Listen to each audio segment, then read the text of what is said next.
We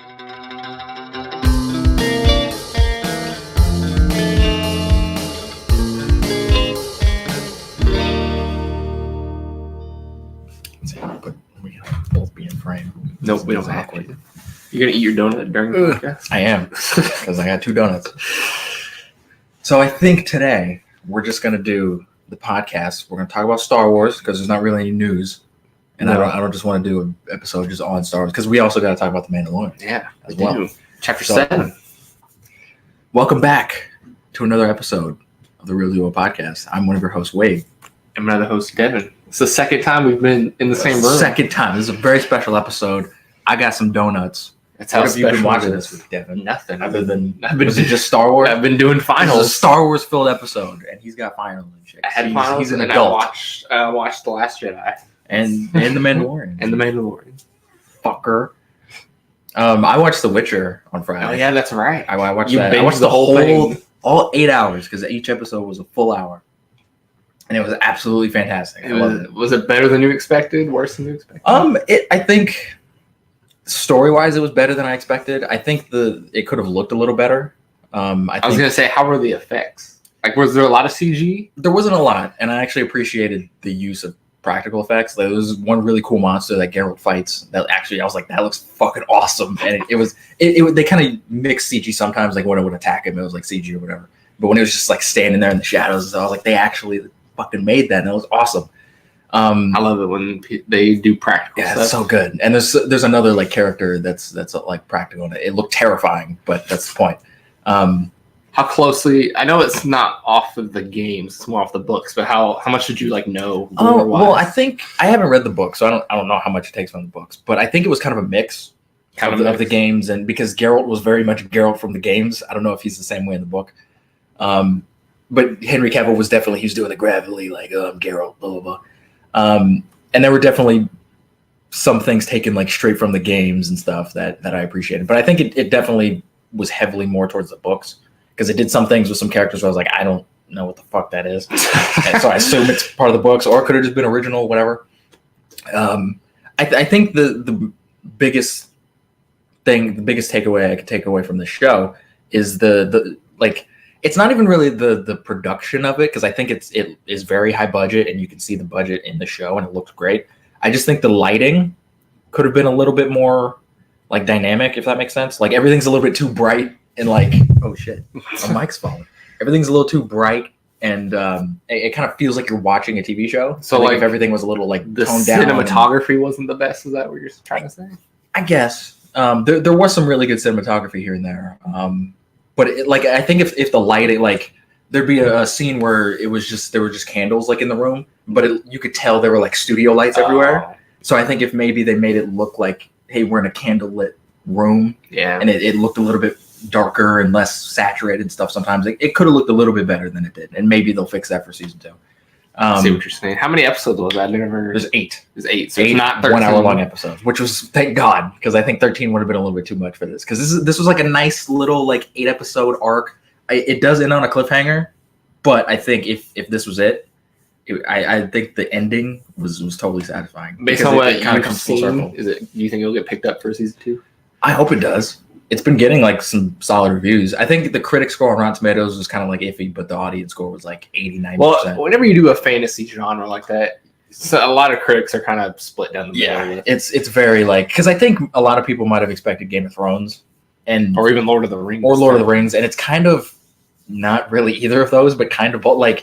I feel like Game of Thrones, one of the biggest problems I personally have with Game of Thrones and why I never really got into it was that it relied too much on titties and violence, and that was it. It was we're just violence and boobs everywhere. This has some of that. But hey, I remember you going in and I want shirtless Henry Cavill. So you wanted that in this too. But I mean, if Henry Cavill was in Game of Thrones, I probably would have watched it. They got the mountain. He's not Henry Cavill, all right? And we do get plenty of shirtless Henry Cavill in this fucking show. We get plenty. Does it fill your quota? It fills my quota. We got more than I expected. No Henry Cavill butt or penis or anything, which was weird because he has sex scenes in the show, but he's fully clothed. Maybe he's got something in his contract. He's got something. He's scared of showing that super dick. Not yet. Not yet. But this show didn't feel the need to rely on having every episode is just going to be super like gory and violent and, sex everywhere. And it didn't use any like crutches. It knew that the story and the characters were good and they could rely solely on that, because a lot of the side characters, like Yennefer, she was like the kind of the main character, and she was fucking awesome. She was badass in this show. Did you feel like there was a lot of filler or anything, or any at all? There was some. It definitely another complaint I have with it was that it does like a time skip thing every now and then, where it's like you think like the first 3 episodes you think that like, oh, this is all just like modern day, it's going to lead to here, and then the next couple episodes it's like, oh, it's actually in the past, and then like we're going to eventually get to the future, but now this part's in the past, but this part's in the future, and like it gets a little confusing sometimes. You just explaining it confusing. Because there was like a character early on that dies, and then they come back in another episode, and I was like, is that the same? Because I was confused, because like, is that the same episode, or is that just another character that looks like this character? And it was the same character. That sounds confusing. You didn't know until later on that, oh, this is in the past and it's all going to lead to the future. So if you're not fully paying attention, it can get a little like confusing. But I liked it. I really enjoyed it. I thought it was a lot of fun, and I hope that in season 2 they can improve and make a much better show and make it bigger and more extravagant and stuff, and give fucking Geralt his beard, because he looks badass with that beard. We know Henry Cavill can grow it. We know it from Mission Impossible Fallout. He got the mustache. He had that mustache that almost ruined Superman. He had it in Man of Steel. He had like a full beard. He did.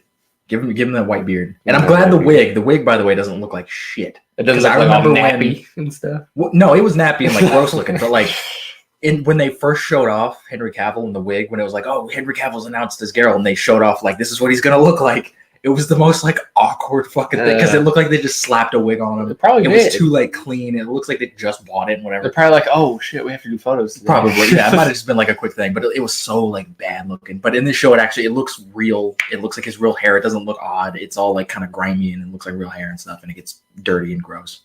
And then it's pretty badass. Was the action satisfying? It starts off a little weird, like in the first episode. That some of the action is a little weird. It does have a cool like one-shot Daredevil fight scene, which is I was like, nice. I think it's becoming a Netflix specialty. It is. The moment it happened, I was like, cue the Daredevil fight scene, because I knew that was going to happen. And it was really fun and it was really cool. There were a couple moments where like I saw that like that sword didn't quite like hit that person. Like the choreography just wasn't like super tight. But as the show went on, the choreography and the action definitely got a little bit better. I was gonna say, I heard Henry Cavill did a lot of his own action scenes, which would explain why some stuff didn't look quite as clean, because he's not a stuntman. But I give him props, because I mean a lot of people don't do that. He did quite a few, especially in the one shot stuff, because I think those were actual like one shots. I don't think they like stitched those together. They just like filmed it and was hidden edits, because it's not like in Daredevil season 3 where he's like going over here and like doing all this stuff and like moving around. He's just like one straight line. He's just walking forward, just like fucking stabbing people. So I think they just how long was the one shot? Just as long as the Daredevil one? Not season 3. No, season 3 is like 5 minutes. Yeah, that one's insane. There's 2 of them. One's really short. One's just like a quick thing. And then I think the first one's maybe like not even like a minute. Like they're not like super long or anything. But they look cool. They look pretty cool. I think that's becoming a Netflix specialty. Probably. All their action shows. Because they know that Daredevil was fucking awesome. And they had awesome. I mean, if you do a one shot correctly, it can be interesting. Yeah. But if you like mess up one little thing, it's like, oh, that just ruined the whole thing.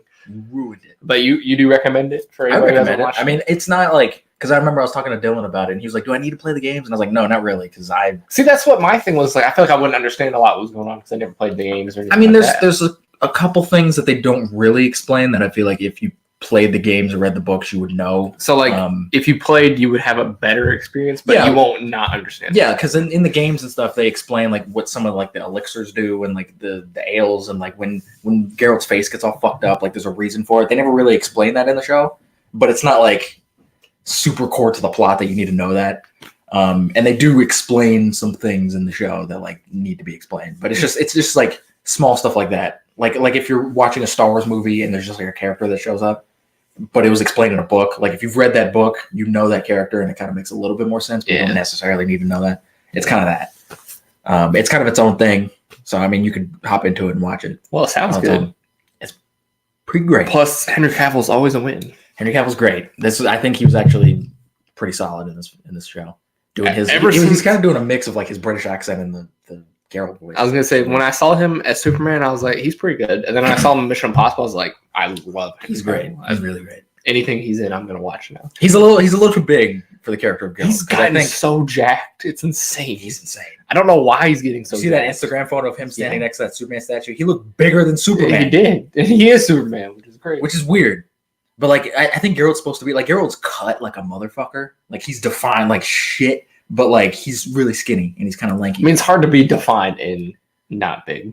You know? Yeah. In real life, but there were moments he had a shirt. I was like, "How the fuck does this motherfucker like wear clothes and like wear armor?" Because like his muscles were just like bulging out of things. I was like, "Jesus." What's even crazier is I saw Henry Cavill in an interview once, and he says he's like one of the smallest out of his brothers. That's bullshit. he has three. I don't believe that for a second. He has 3 older brothers and 1 younger brother, and they're all of them except for the younger one is bigger than him. Basically, that needs to stop. So like his whole family could just like take down an entire city probably by themselves. Jesus Christ.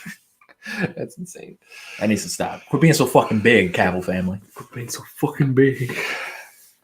So, Gooch. Very Gooch. Very Gooch. I'll give it a very Gooch out of 10. I may have to check it out. I don't know. I think you would enjoy it. It's definitely you definitely need to like pay attention. Like I know I need to sit down and actually watch it. The time jumping and everything, it can get confusing because I was lost at some point, but then it all kind of comes back and you, for the most part, you get what happened. But if you like look away at like your phone for a second, you'd be like, "What the fuck is going on?" Look away, look out. It's like, "Oh, we're now we're in the past like 20 years. We're in a different place. Everybody's got different haircuts." But I think it's a fun show to just like invest your time in and just get lost in this world. And I liked all the relationships between the characters and everything, and I thought it was a lot of fun.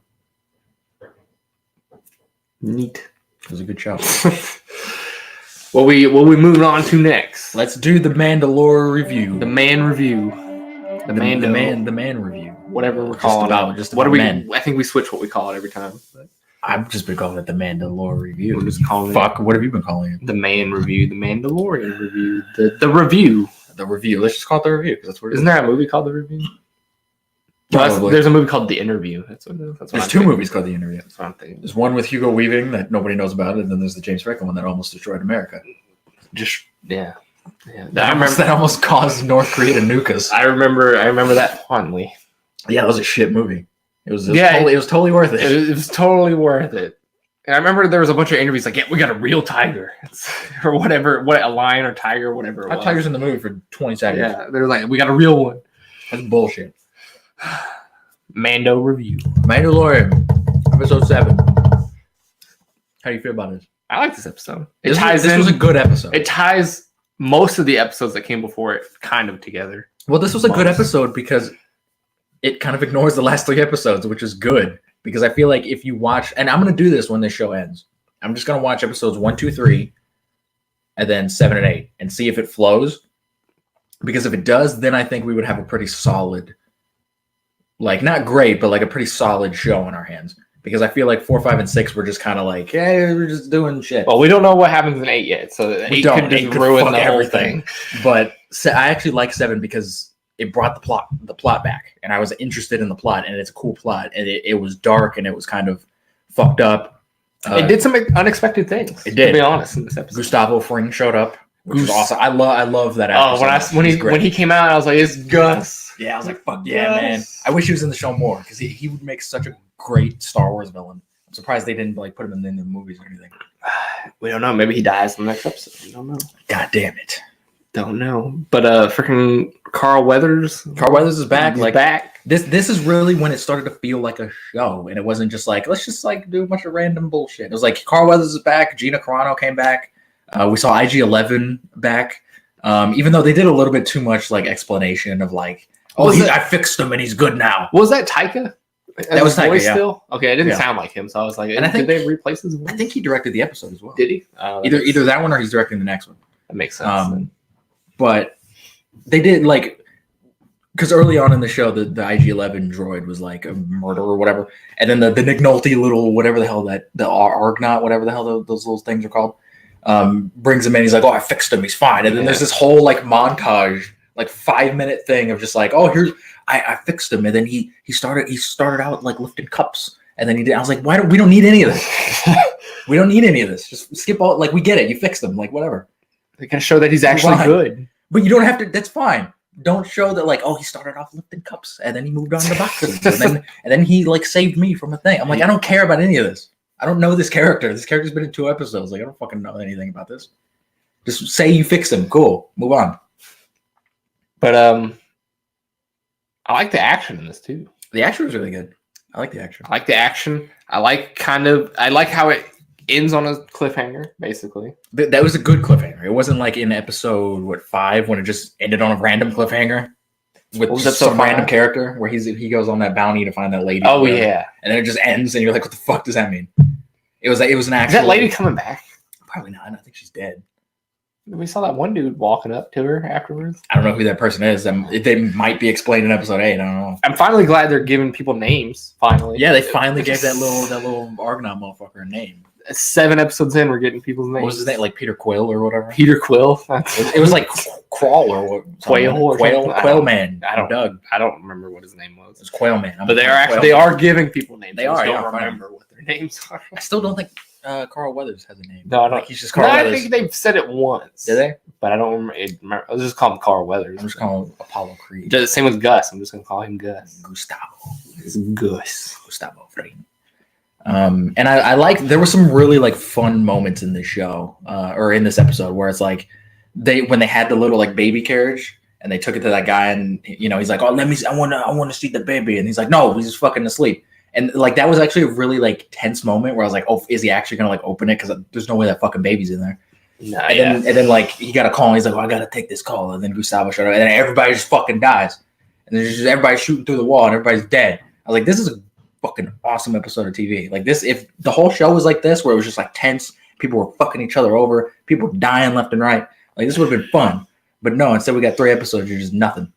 I like the dirty stormtroopers, and I was a bit upset when all the like clean, pristine clone troopers or stormtroopers came.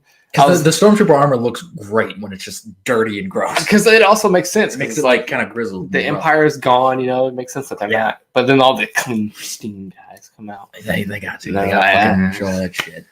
And I can't. Are we doing spoilers? Because there's a major spoiler that I'm ready to talk about. I can't believe they killed the one guy. Oh, a little Argonaut thing? Yeah, they killed him. I was unexpected. I thought he was going to make it. I didn't like care when he died, but I was like, oh, they killed him. I didn't really care either, but I thought he was going to make it. I was like, he's going to make it to the ship. He's going to take off. It was cool. It was cool that they did kill him because I was like, I don't really like. Because at first I thought everything was just going to be like, oh, they're going to get away and blah, blah, blah. But no, they fucking killed him and they got the baby. I was like, all right, cool. Yeah. That was pretty fun. It's a good cliffhanger. I have no idea what episode 8 is going to be.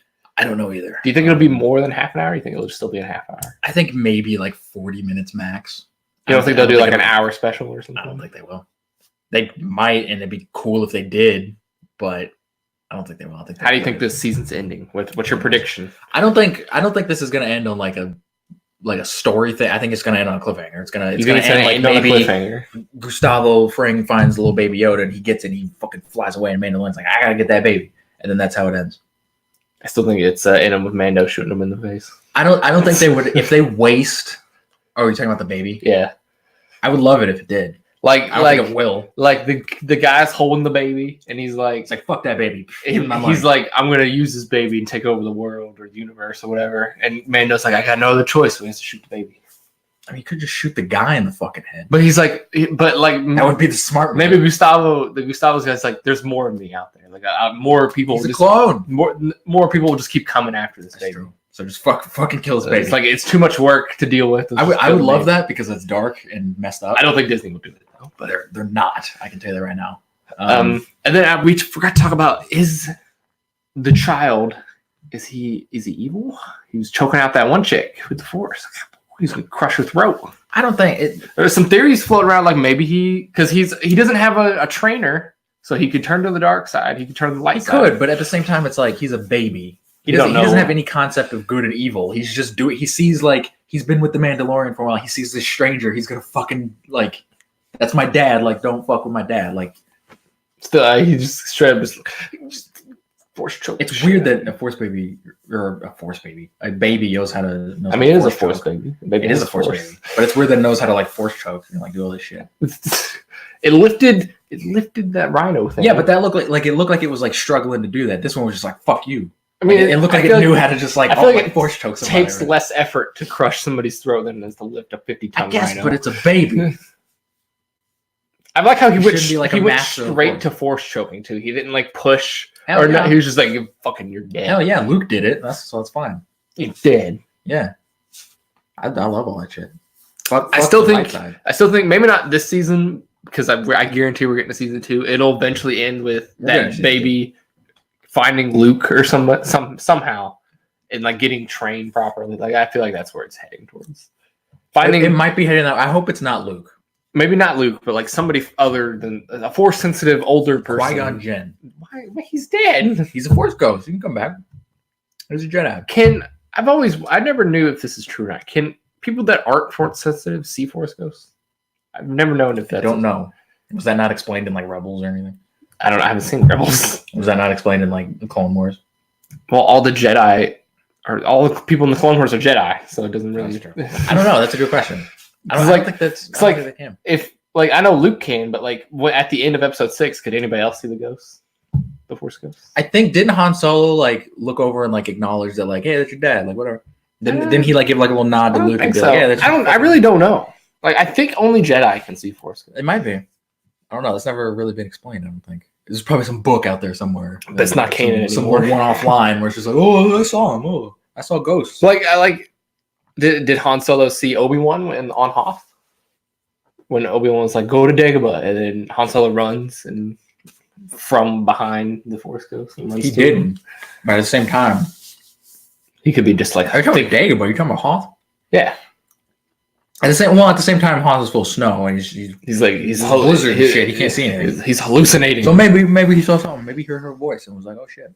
Well, there's also those people that think Han's a little force sensitive anyway. Fuck. I hate how everyone just has all these theories about all these characters that are all force sensitive. Well, that ruins like everything. Everybody's like, he's not like enough to be able to be like a Jedi, but like for his flying, he uses the force. No, he's just a good flyer. That's what I say. It was established. There's people out there that think that that's the thing. It was established in Solo that he drove a car once, so he's a good drove flyer. A car, like a human car. He drove like a Honda. Once, and he's like, I'm an awesome pilot, and he crashed, and then he got stuck in between the little building thing or whatever. Yeah, that's canon. Like fucking Batman. It's canon. It's canon. Fucking Star Wars. And then there's characters in episode 9 that might be force sensitive now. You never talk about that when we get to episode 9. I'm just saying we're talking about force sensitive people. We are. There's possibilities in episode 9 for other people. So. There's possibilities for fucking anything at this point. There is. And then Jedi Jesus. That's Ewan McGregor. No, but like an actual like a Jesus in the Jedi world. It's probably Yoda. Ghost Yoda. Probably. Like he created everything. Yeah. Ghost Yoda. But Yoda Ghost. And then the last thing, this kind of ties into episode 9 that we saw in this Mandalorian episode was a new force power by the baby Yoda, gave him some of his life energy to heal Carl Weathers. How do you feel about that? New force powers. It's a little. I mean, I'm fine with introducing new force powers because the original trilogy did that. I was gonna say, Jedi, they had the lightning and stuff like that. So that's fine. In the games, even Mike. Episode 5 is the first time we see the Force move something. Yeah. So I'm fine with introducing new force powers. I think this one is a little convenient. Too much. And it's a little too like you can just heal people now. Like. I mean, I guess the takeaway is that you lose a little bit of life. But like, I just think that's dumb because and we'll talk about that a little bit more when we get into spoilers, episode 9.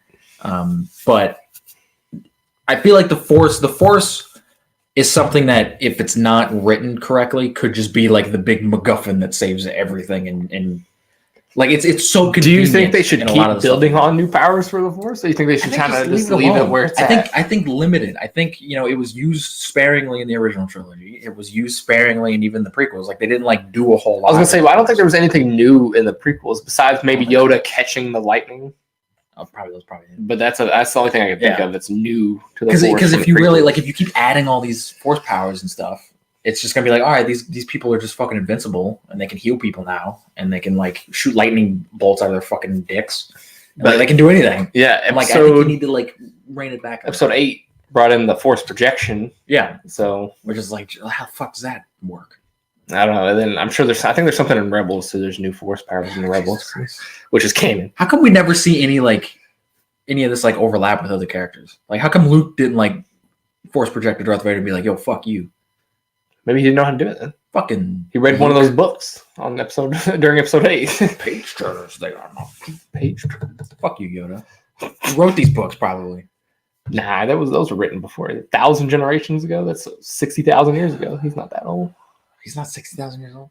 I just assume a generation 60 years. So 1,000 times 60,000. He's only 900. Your fucking dad wrote those books, Yoda. Show some respect. Your granddad. Your grandpappy Yoda. Grandpappy Yoda. I wish they would explain for that fucking race. Like, if they're gonna do anything in this show, explain what the hell they're. I'm tired of calling it Baby Yoda because it's not. Just give it a name. Give the race and like don't give the baby a name because we can just call like it the whatever. race, yeah. Give it the yodels. Call it the green bitches or whatever. The peanut. The green giants. Oh, they're not giants. That's the irony of it. Maybe they can get big, but Yoda's a little bitch, and it's just like he's outcast. He's the shrimp. He's the outcast, What about- and then in the Yoda movie, that'll be his arc. But That'll be his thing. Yaddle's tiny too. Yeah, but she's not. So is the baby. You got 3. What's the baby? You want a giant baby? But he's tinier than Yoda. But he's a baby, Devin. Babies are itty bitty. You ever seen a baby? Every time I see him, I'm like, what if the Mandalorian just like chucked him? He could. Unless he does the Leia thing and like fucking like a Superman's football, just like he just Peyton Manning's it. Yeah. Fucking. That'd be funny. This is why I can't make a Star Wars show because I do all this weird. Plus, shit. if he ever got a lightsaber, would he get a little mini one? You just get a lightsaber. But like Don't give babies lightsabers, Devin. But like, I want to see would it be like a little pocket knife type lightsaber? No, that baby will fuck some shit up if you. Because he doesn't know what the fuck's going on. A laser sword. He's just gonna fucking fly that shit everywhere. He doesn't know what's going on. So yeah, so don't give him a lightsaber.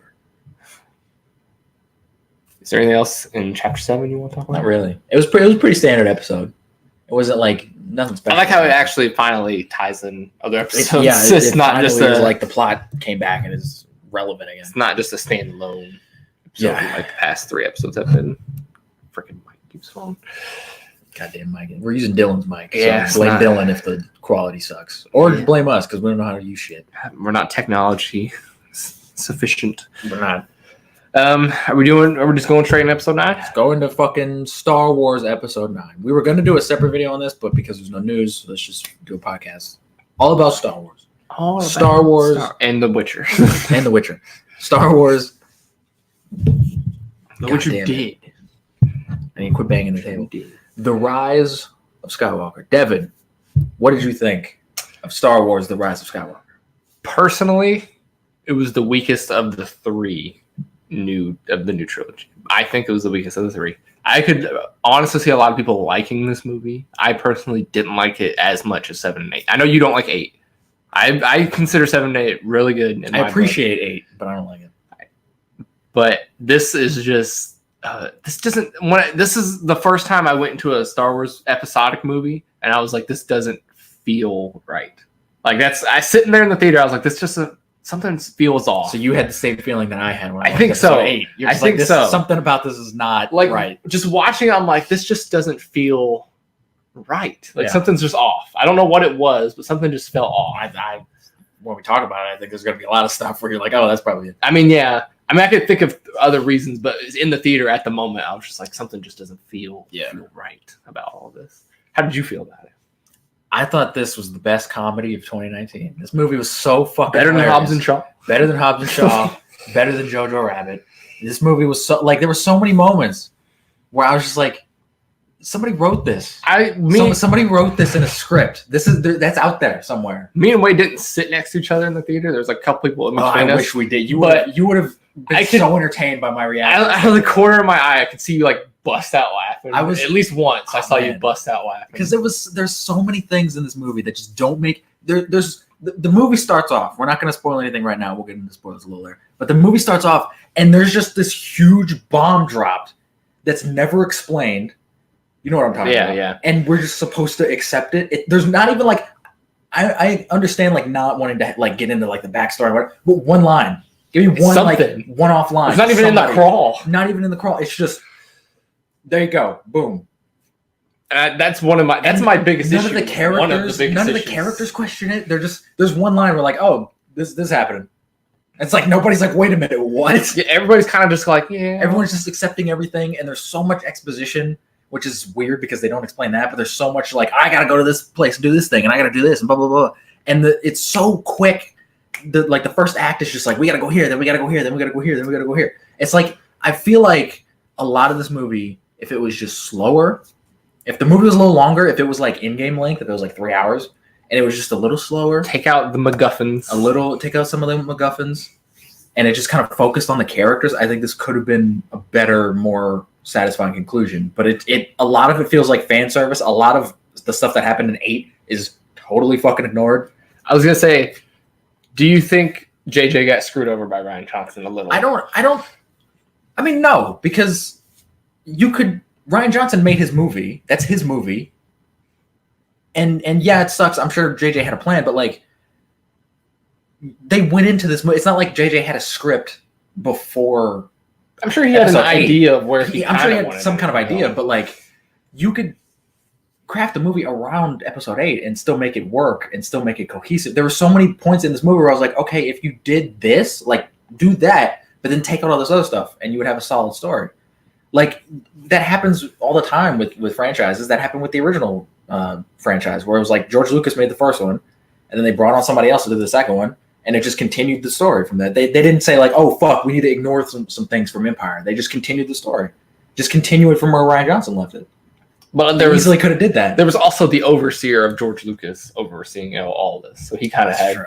We got Kathleen Kennedy, but I don't think she kind of does. I don't think she's overseeing anything. No. She's sitting in her office counting money. Do you think she's keeping her job after this movie? I don't know. I mean, she's been with Lucasfilm for a long time. I was gonna say this is the 5th Star Wars film under her belt. Yeah, she's been with Lucasfilm since like Indiana Jones and stuff. Like she's produced all those movies. She didn't have like a huge hand in those movies though.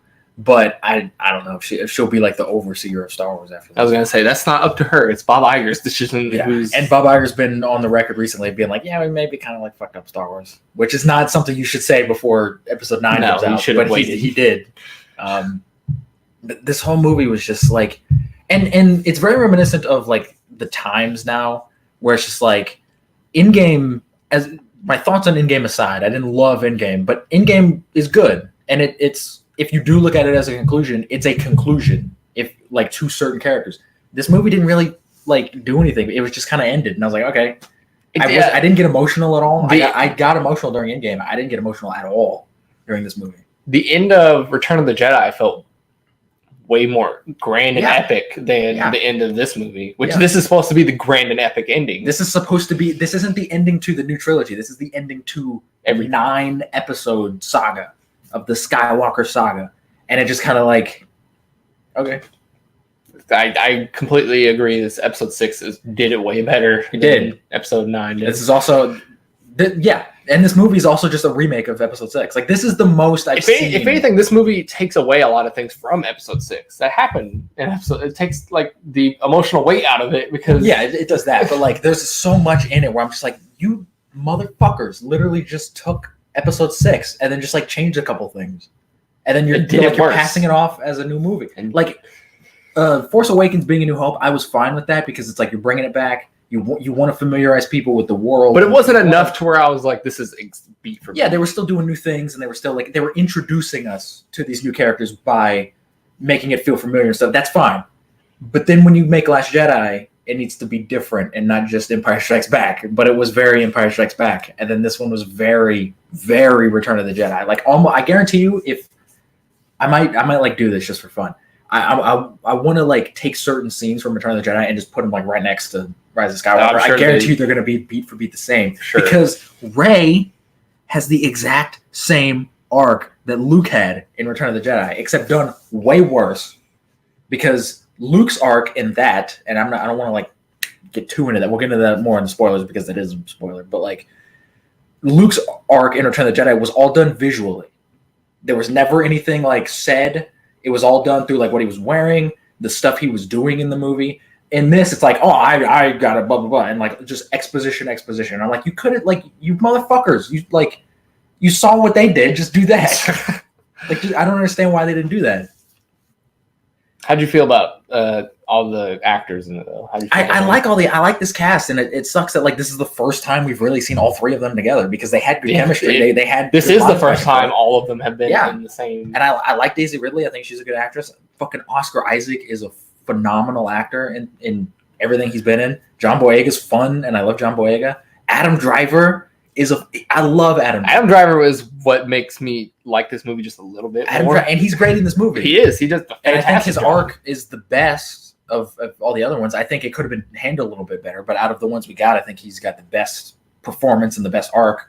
But it's just like they're just given like nothing to do, and they all just kind of seem like they're just kind of meandering and just like doing nothing throughout like most of this movie. I mean, it's kind of where they're just kind of hopping from place. They're just kind of going from place to place, and there's no like real story. It's just, we got to go to this thing and get this thing. Derek, who went to go see it with us, he said he went to the bathroom and he came back. He's like, what happened? Yeah, he's just like, what happened? The very beginning, you're literally hopping every 15 minutes to a different location, doing a different thing. It's just, if you miss a part of it, you're kind of like left out of the loop here. Yeah, and also, can we talk about the lightsaber fights? Actually, there's a goddamn lightsaber fight every 15 minutes in this movie. I enjoyed some of them. Some of them felt emotional. Fun. I'm not pooping on like the fights themselves. They were fun and they look great and they were awesome seeing like the fights and everything. But it's just like there's so many. People talk about Man of Steel and the action scene in Man of Steel and the fact that it's just like nauseating and there's noise everywhere. This like I felt like that with this, where it's just like there's so much happening. There's so many spaceship fights and lightsaber fights like every second. I was like, slow down. We don't like this. Wasn't how many fights are in the original trilogy? How many lightsaber fights? Are like in three. There's one in each episode. How many are in this movie? There's like 8. That's too many. Even the prequels, there's not many. Just not a lot. Lightsaber. I think this movie might have more lightsaber fights in it than the original trilogy and the prequels like put together. There's insane amount of lightsaber fights in this movie. Because I mean, in the prequels, what we got? Episode 1, it's just Darth Maul, and at the end. Episode 2 has a lot, just because Episode 2 has quite a bit. Just because the Coliseum fight, but there's not a lot of lightsaber on lightsaber. There's just a lot of lightsabers. Yeah. And then episode 3 has 3: Count Dooku, Anakin, Obi-Wan, Yoda, Darth Sidious. Yeah. And then so that's what 5 from the prequels. Yeah, this movie has more than 5. And then 3 from the original show, so that's 8 in total. So this has about 8. This has every fight from all the other movies, all in one, and then plus the lightsaber fights from the other 2 movies. Like that's insane.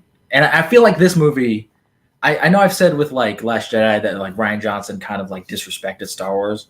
I feel like this movie kind of did the same thing. I feel like it kind of lost what Star Wars was about, and I'll talk about that when I get to the honestly, ending. This movie made me like The Last Jedi even more, to be honest. It did with me as well. There were moments of this where I was like, I can't believe like The Last Jedi did something better. Like, because there's moments in here where Rey and Kylo do that force projection thing where they talk to each other. In The Last Jedi, those were like some of my favorite parts of that movie because they were done really well because they were quiet scenes. There was no like music. It was just characters talking. They were having interesting conversations and talking about like relevant stuff. In this, it's like, boom, we're here now, and then let's just fight and let's do all this stuff, and then it ends. And I'm like, no, that is the moment when you can have an interesting conversation between these 2 characters. You need to take this slow. We don't need a fight right now. Like just have one scene where these characters are just talking. For the love of Christ. And we get introduced to new characters that have nothing to do with anything in this movie, more than any other Star Wars movie I've seen. Yeah, we do.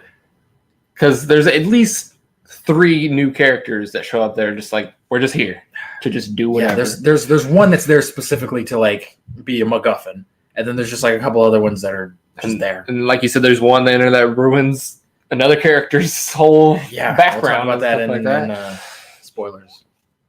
And it's like C-3PO did fucking nothing in this movie. He was kind of funny. And Anthony Daniels, I feel bad for Anthony Daniels in this trilogy. I don't. Anthony Daniels is an asshole. But like what has he done in this trilogy? Fuck you, Anthony. Nothing. He's done. What did he do? Was he even in Last Jedi? What did he do? Yes, he was just on the ship though. He was just okay. In episode 7, he just showed up to be like, I got a red arm. I got a red arm. You're Han Solo, and that's it. Reference that might be a reference to Metal Gear Solid. And then in this, he does a little bit more, but like not really.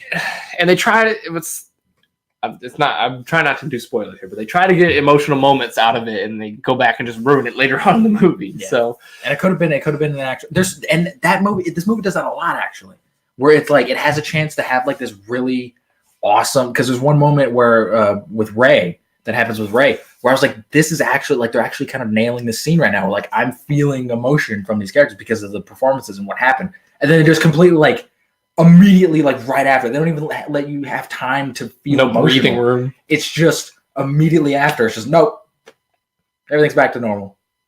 And it's just like, why would you do that?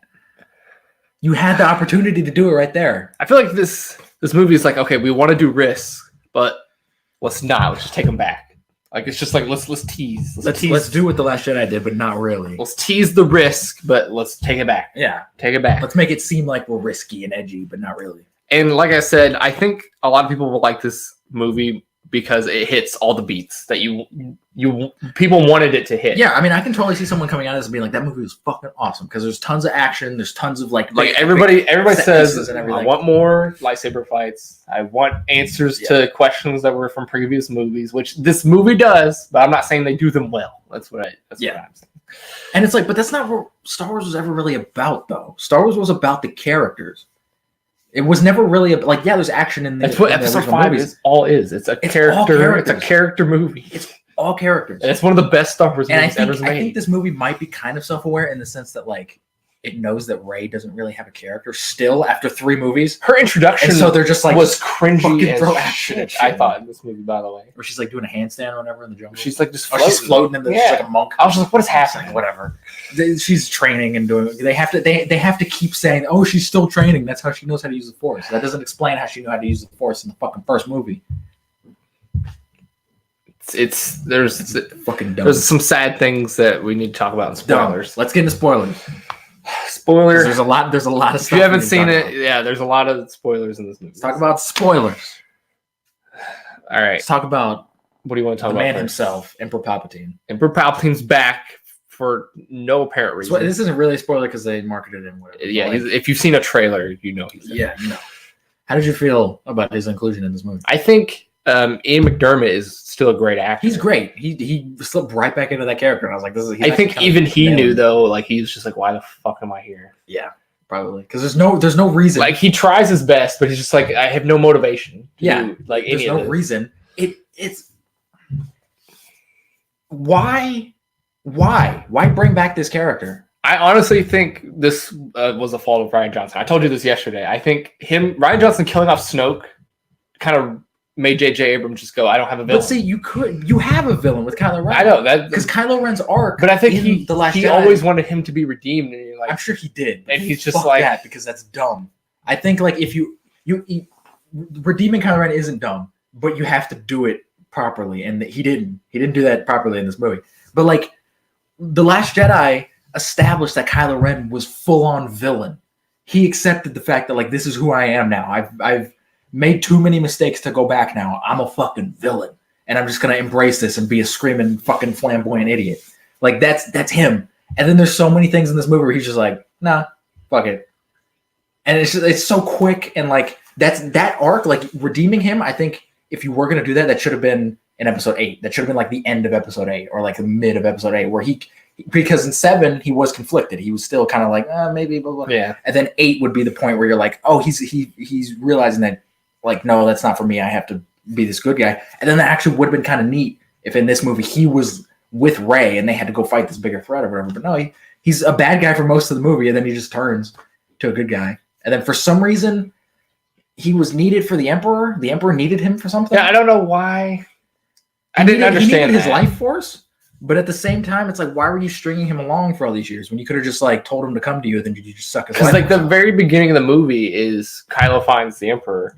The first shot of the movie is him going in this like dark cave, and the Emperor's just like, hey, I'm here.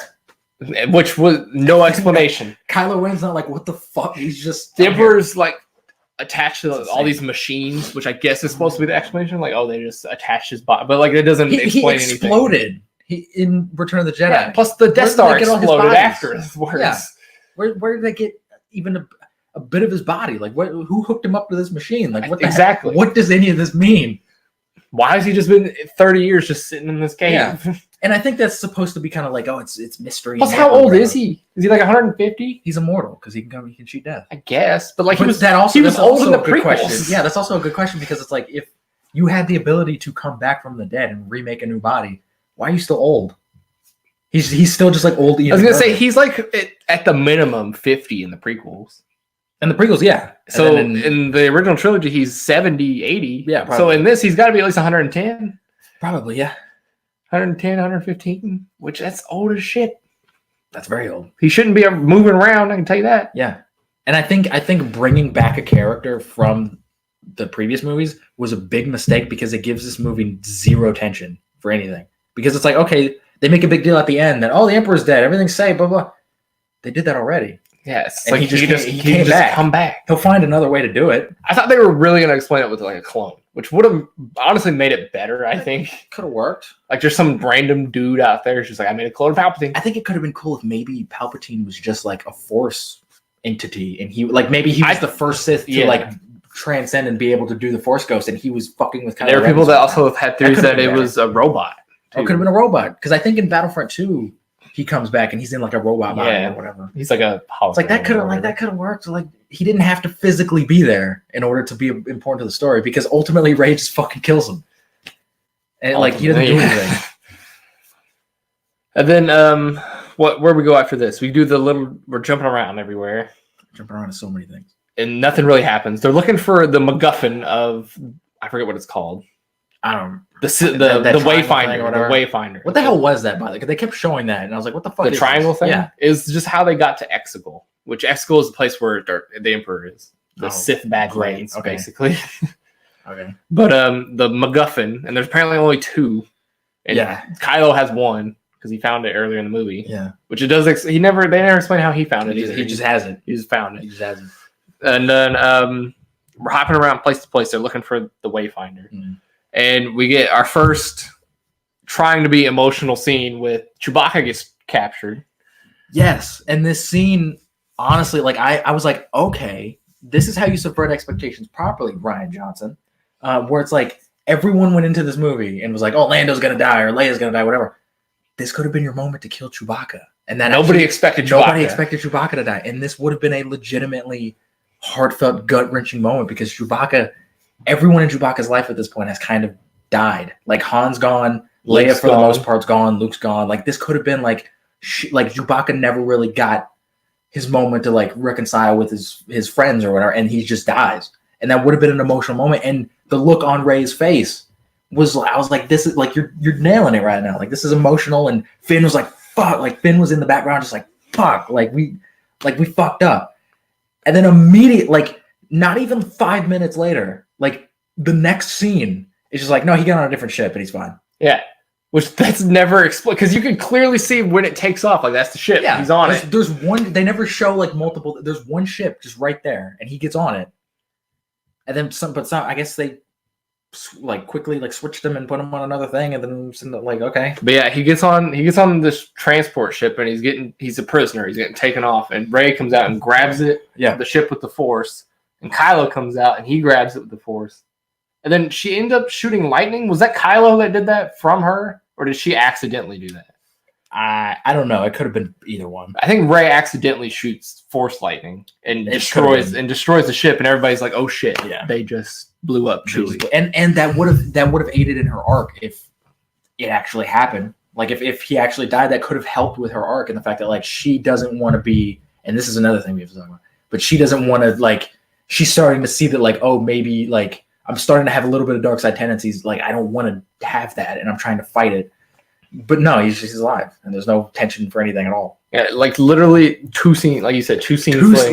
Not even two, like the next scene. He's just I think there was a scene in between. I think they had a scene where they were like on the ship, maybe get ready to take off, and then the next scene there was like, oh, we have a prisoner. Yeah, and it's like God forbid these characters do anything wrong that they have to like deal with. Right. Which going in, if you would have told me Chewie died, I would have been like, there's no way. No way. I wouldn't have believed it, but I think that would have been a point where like you have genuine emotion. There was a moment where I was like, oh fuck, like that's good. Like that's a good death. So everybody loves Chewie. Everybody loves Chewie. Everybody loves Chewie. Plus, he's an actor that doesn't need to have the specific actor come back. So everybody, like, you don't have to have Peter Mayhew to Peter Mayhew's died. I know, but like you don't have to have him to have Chewbacca. Yeah, it's not like it's Mark Hamill where if you replace him in a fucking. So everybody's like, oh, they'll always have Chewbacca. Chewbacca Everybody's got Chewbacca running around. But yeah, that was our first emotional take back. I mean, there's multiple of those in these movies. So fucking many in this. I don't remember what happens next after in between that. They go to they go to the spice place. Yeah, they go to the spice place. And they meet Zori Bliss. Who's one of the characters introduced has nothing to do with anything. She's not a character, she's a MacGuffin. She doesn't do anything. She gives Poe this thing and so he can get through something else. She gives Poe the captain's medallion or whatever. Yeah. That allows him to get onto the ship to save Chewbacca. It's like the whole thing.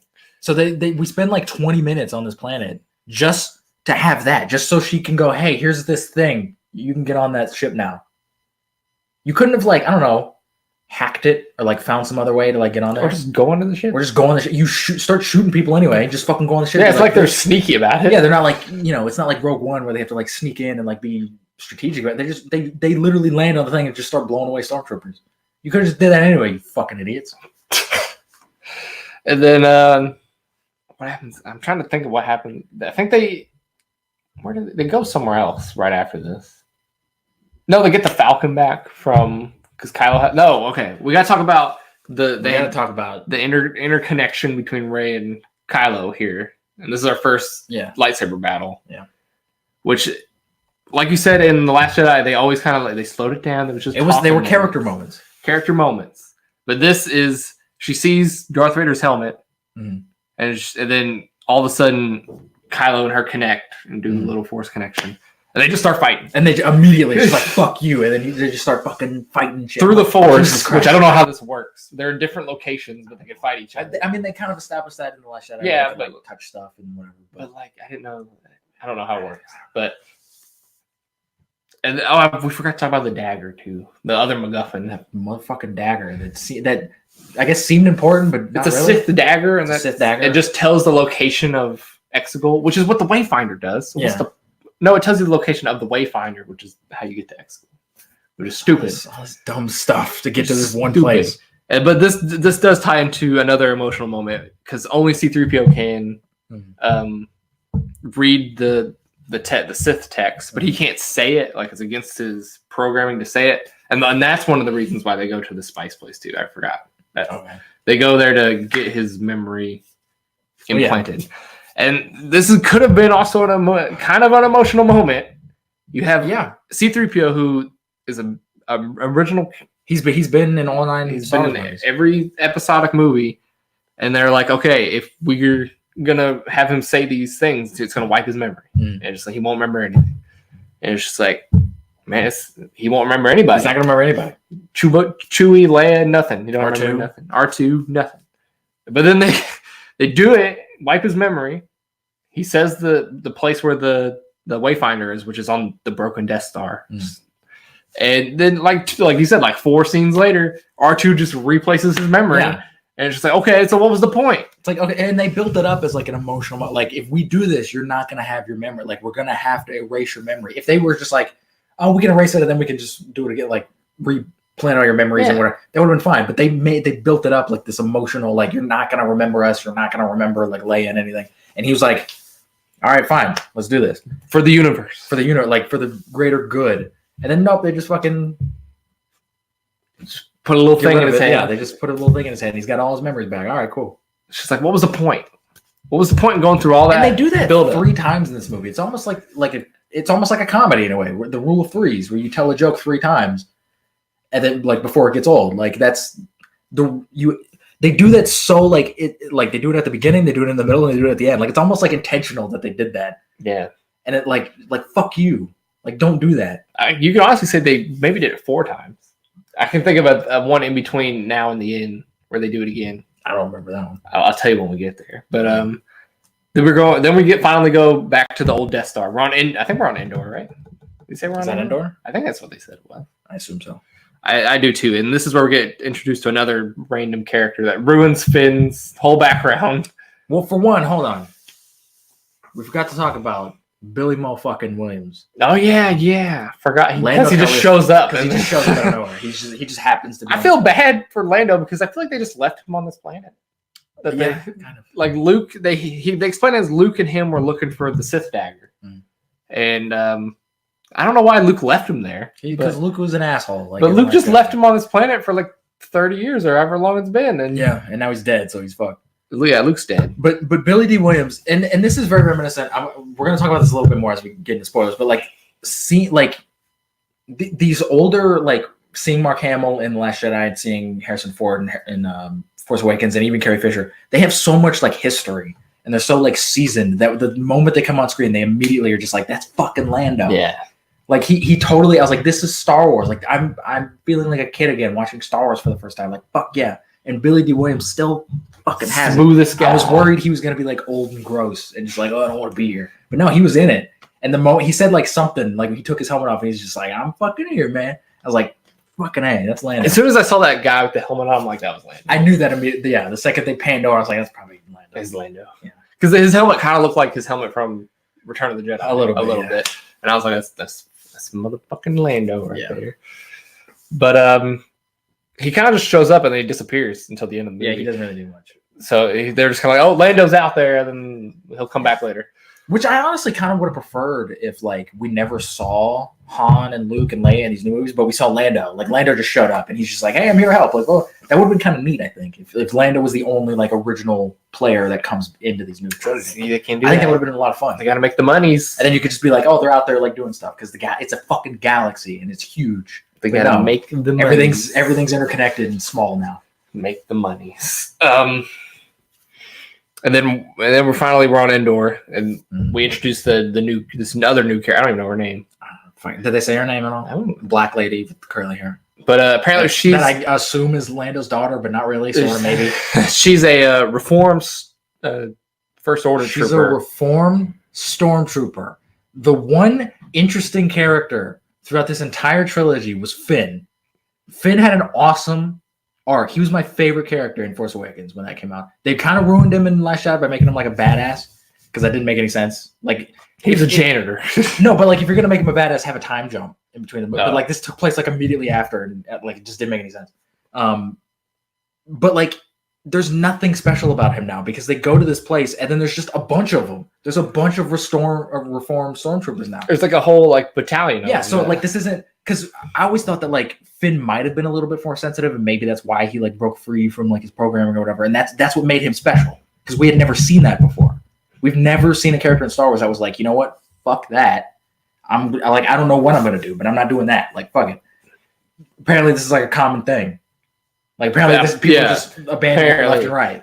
First Order isn't very good with their brainwashing, but yeah, we get introduced to her character, which she does nothing. Absolutely. Yeah, she didn't really do anything. And then they use the dagger, which I don't. This confused me too, where they used the dagger to find where the Wayfinder was on the Death Star. Which, what if like a wave knocked over parts of the Death Star? How would that even work? You're applying logic to a movie that doesn't have any. And then Rey goes onto the Death Star, and she's in the throne room, which of course we had to go back to the. Yeah, of course. And they play the Imperial March. They do like this weird like piano version of the Imperial March. I was like, that's a little like on the nose. Like, but like, what are the odds the throne room's still even intact after the Death Star? None of this should have been intact because we saw it blow up like to nothing. But somehow there's like a piece somewhere. There's a bunch of pieces. There's even like stormtrooper armor. Yeah, just sitting around. But we're in the throne room, and then there's just some room off to the side in the throne room, and the door opens, which a lot of people were just in the theater. I heard a lot of people just go like, how did that door open? Yeah, like there's no power. Oh, doesn't make any sense. Star Wars. Let's move on. You're asking too many questions. Too much logic questions. Too much logic. And then this is where she has her cave moment from Luke in Episode 5. She fights like I guess, but that made sense in Episode 5.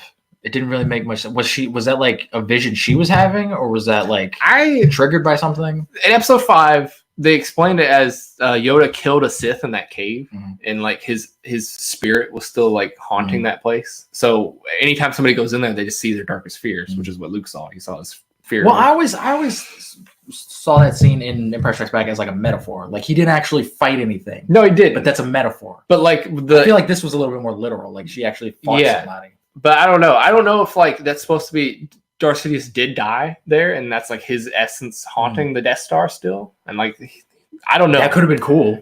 That's what because I know that's what the explanation was for Episode 5. So I was like, maybe that's what this is. Yeah. But they never explained it. She just shows up. she's in the movie because they wanted to have that in the trailer. They wanted to have that Darth Rey thing in the trailer. Yeah, because it never comes back. No, it's not even really a fight. They just kind of touch lightsabers, and then she just falls backwards and it's over. Yeah, and she leaves. And then this is where the other moment where it's kind of an emotional moment is taken back again. Kylo shows up and they fight. Rey and Kylo fight. And this is one of the better fights in the movie. I thought there was I felt emotion.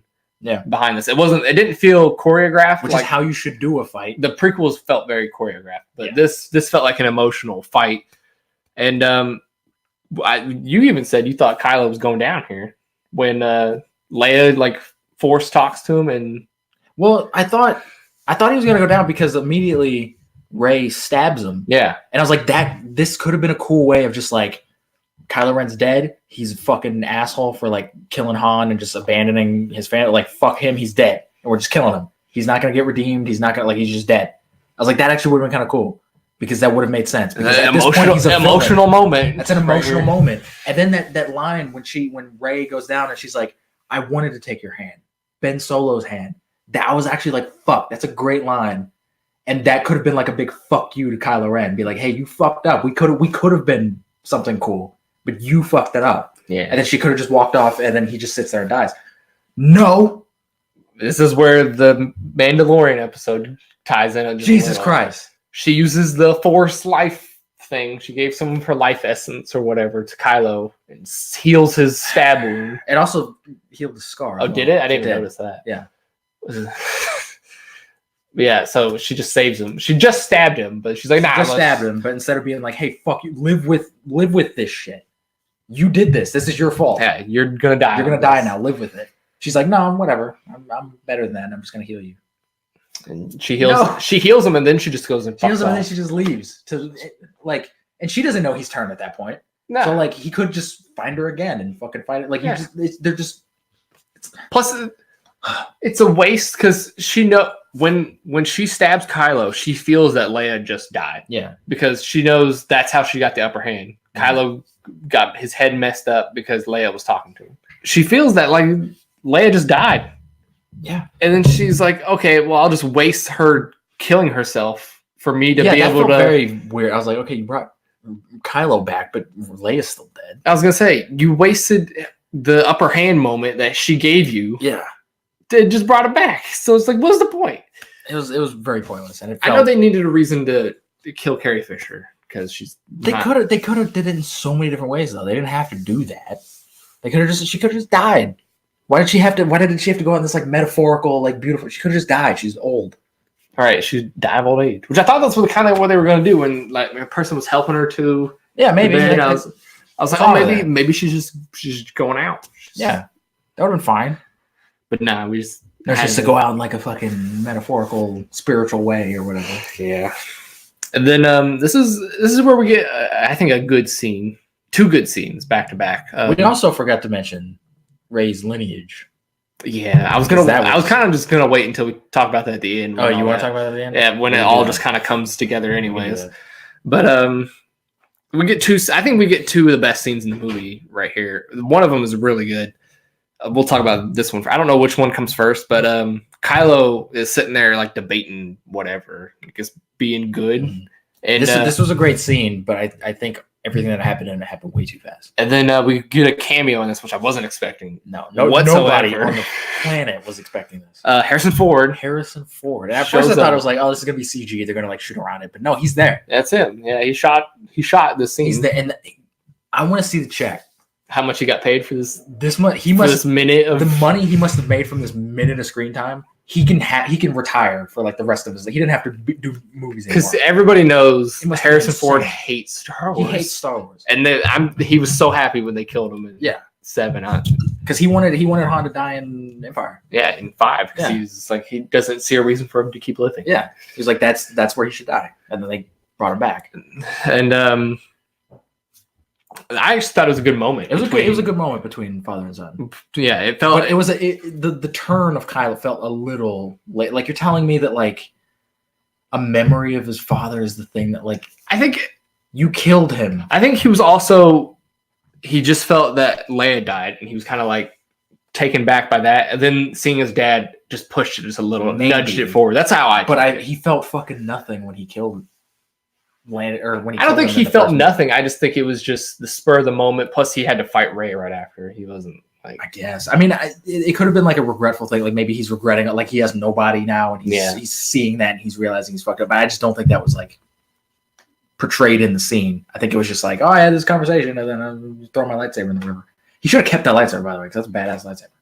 I think it's symbolized. It was a symbolism. It was, but it would have been cool if in the final fight when Rey does what she does, if she had a red one and a blue one.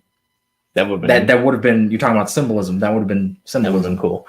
But whatever. But then we get another. I thought it was a good scene. I don't know how you felt. We haven't talked about this scene very much. Where she goes back to the island. Rey goes back to the island. This scene was so dumb. I just like the interaction between between the two characters. I like the interaction, but Luke's entire purpose, everything he does in this scene is just like, oh, I'm sorry about Last Jedi.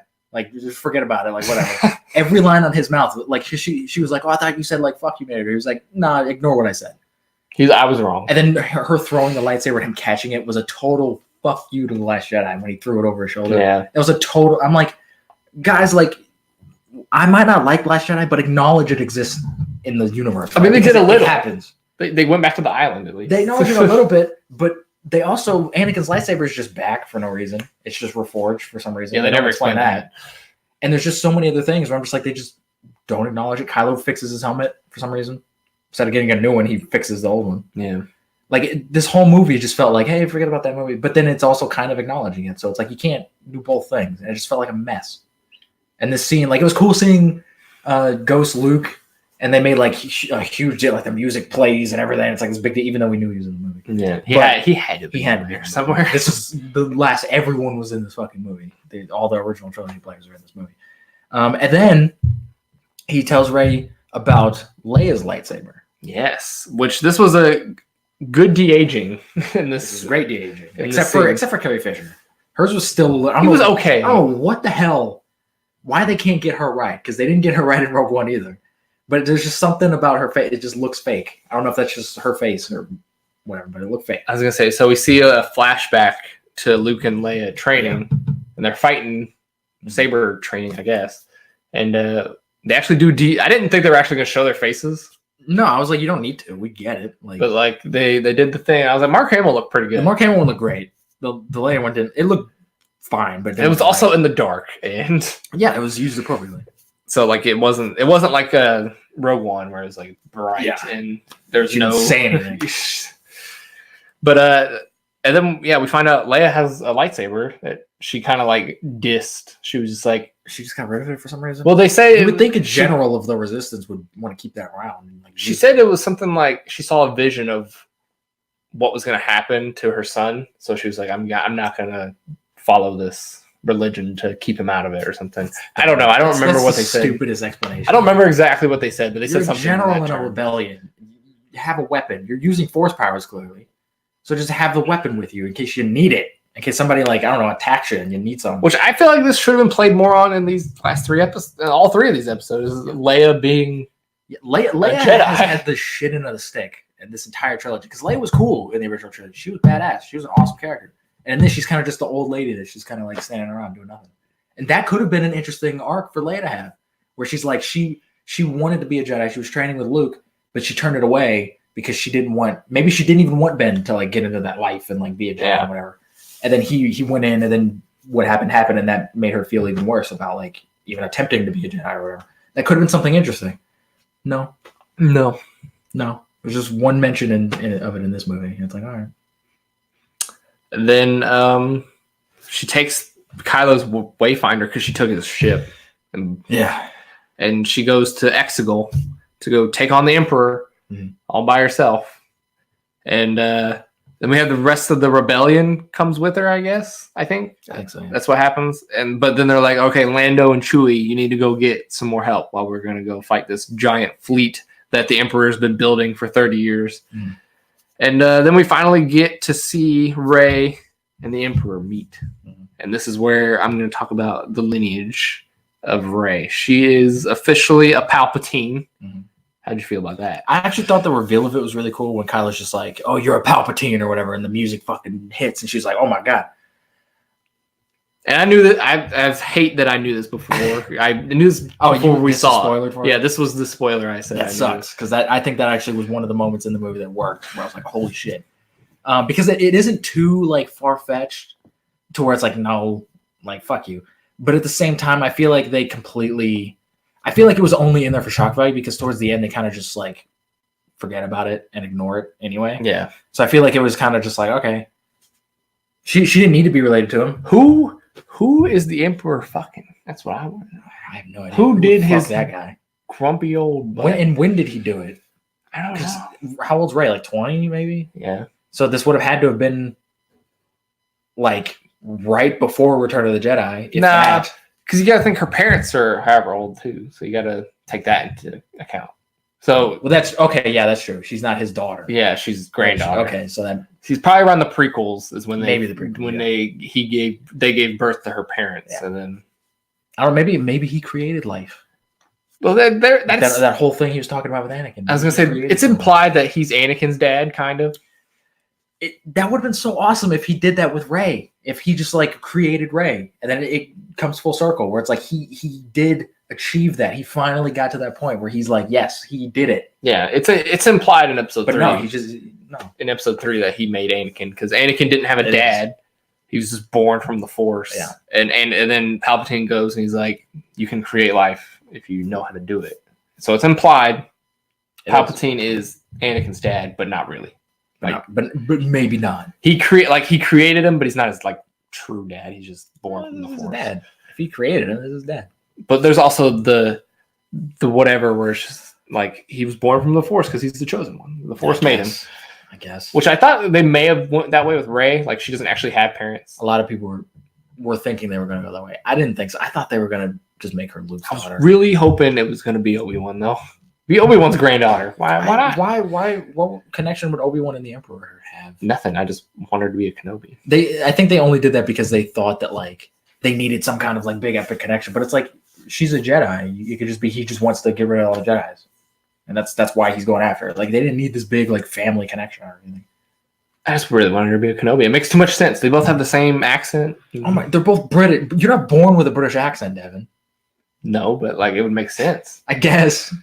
Plus, it'd be really cool to have a Skywalker versus Kenobi at the end. That could have been fun. As in Solo and Ben Solo. That's when we get to the very end. Well, I'm going to talk about it because you just reminded me of something that I want to talk about. But they meet and Emperor tries to explain like his whole thing. He's like, "I want you to kill me." Like he wants her strike me down in your journey to the dark side. so that he can take over her body, take her life force or whatever. Yeah, or whatever. Like, so if she kills him, all the Sith will be inside of her, and she's young, I guess. And the Emperor's old, so he's like, I need a new body, which I don't know why he just created one. You fuck. You clearly like showed that you created this body. Why didn't he just let Kylo kill him in the beginning?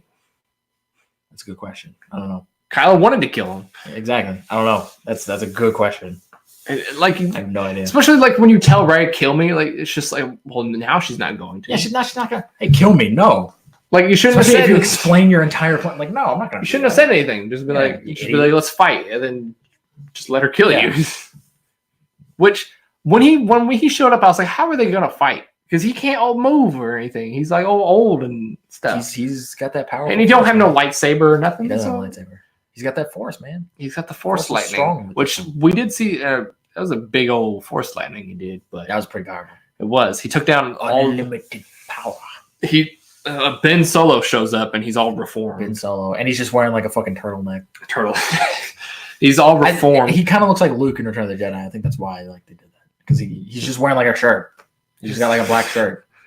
And this is where the force connection thing kind of shows up again. He should have kept his red lightsaber, by the way, because I think it would be such cool imagery of like he's good. He's good now. He's reformed, but he still has the red lightsaber. And when he goes and fights the Knights of Ren, it's like this is what we were, and now you're all fucking dead because of this thing that I created. Like that could have been so like cool imagery to have, but no.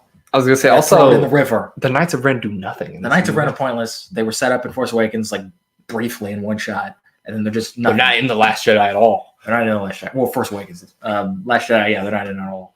And then you would think if you have this army behind you that you would use them all. Also, are they force sensitive or are they not? They're just guys. I always thought they were force sensitive. They're just from some random 7. Assholes. I thought they were other there was Jedi. one really like cringy shot that I think this was the point where you saw me laughing my ass off, where like all the Knights of Ren and Kylo Ren are like posing on a mountain, and it's like this big epic like sweeping panorama shot, and they're all just like looking all cool and shit on the mountain. That was so bad. This is like Power Rangers. I didn't see you laugh at that. I know where you laughed, and I'm going to mention it when we get there. But I didn't see you laugh at that. I was laughing my ass off at that because I was like, this is so stupid. But yeah, they use the Force connection thing, and Rey gives him a lightsaber. Because she had 2. Oh yeah, that's right. She had Leia's. I forgot. Yeah. She had Leia's, and she gave him Anakin's, which is fine because he's a Skywalker. He deserves that lightsaber. That is his lightsaber. Technically his. It's his lineage. It's his, and he just murders all the Knights of Ren because they were pointless. Yeah. And then he shows up with Rey in the Emperor, and I thought that was a cool scene where they both like look at each other, and then they look at the Emperor, and they're just like, that was a cool shot. They both got their blue lightsabers, and they're like, we're going. Again, it would have been better if one was red, just because there's too much blue going on. Or you could have made one of them green. Yeah, why? Where's Luke's lightsaber? I don't know where his is. Where the hell is his? That would have been awesome. He lost it. One blue, one green. I don't know, like something. It's just too much blue. Why is every lightsaber blue? It's been established. There's green. There's even purple. Yeah, there's all different. Make it a purple one. Like, it's Mace Windu's lightsaber. It says BAMF on it. Fuck, badass motherfucker. But I think I don't even really know what happens in between this. Like, where's the fight? They just kind of talk, and then the Emperor's like saying stuff, and then the Emperor just forces takes some of their life essence, and he's like, "Oh, I'm more powerful now," and then he like shoots his big lightning bolt into the fucking sky, and he takes down a bunch of the rebellion ships with it. Yeah. That's like about like the extent of the fight. And then doesn't Rey just like power through it and just like, hey, fuck you? Well, like Kylo gets up first, and he's like, I'm gonna fucking do it, and he just like pushes him off of the cliff, and like Rey's like passed out, and she's like trying to like conjure. Oh, this is okay. Yeah. This is a kind of cool moment. I don't know. I looked up all the people that talked. I know some of them. I don't know all of them. I'll tell you who they are, but all the Jedi, past Jedi, start talking to Rey and being like, "You can do this" type thing. And we actually hear from Samuel L. Jackson, Mace Windu. We hear Liam Neeson is actually. I heard Liam Neeson. I was waiting for Liam Neeson. So Qui-Gon Jinn, Hayden Christensen, which his is kind of hard to hear, but he's the one who says, "Bring balance to the Force," like I did. We get Ewan McGregor. Obi-Wan Kenobi. The first one, was it? I think so. It's like these are your first steps. No, he said final steps because he said final steps. He said first. Oh man, it's symbolism in the Force Awakens. Frank Oz, Yoda. And we actually got Ahsoka Tano, the girl who voices. Which that's kind of neat. Like that's cool too. But what's kind of sad though is that means she's dead, and nobody knows how she dies. But we'll explain it. I think those are the main 6. There were some other like Rebels characters that were in there, and I think like somebody from like one of the games or whatever like popped up. Which that's kind of cool, and I'm glad the way they did it was subtle. They didn't have like and we get Luke and Leia too. But. Yeah, and there's Luke and Leia. They didn't have this like big epic shot where like all these Force ghosts come back and they're there helping Rey. It wasn't like Return of the King with all the ghosts and shit. It was just like she looks up into the stars and she just hears all the voices. All like that's fine. I think that's way better than just having everybody show up. Yeah, that's totally like we get it. Like leave it alone. Rey needs to do this on her own, even though she still kind of even though like when all these people are talking to her, she's like, "Who the fuck are all these people?" Yeah, she wouldn't know anything about except for Luke. Yeah, she knows Luke and Leia, but like, who the fuck is Qui-Gon Jinn? Who's Samuel L. Jackson? Yeah, this is black motherfucker telling me to get up.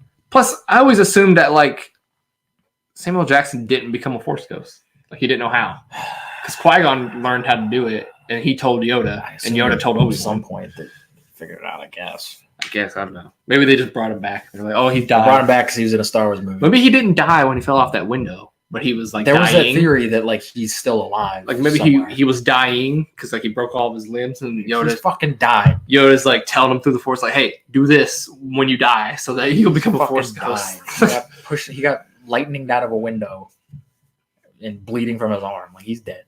He died at that moment. And then that's when Rey gets up and she gets up. She's got her lightsaber. She's got her 2 lightsabers. No, she doesn't have 2 yet. She doesn't have 2 yet. No, she's just got 1. And the Emperor's like shocking the one, and then she like forces Ben from behind, and then she makes the cross. Again, symbolism.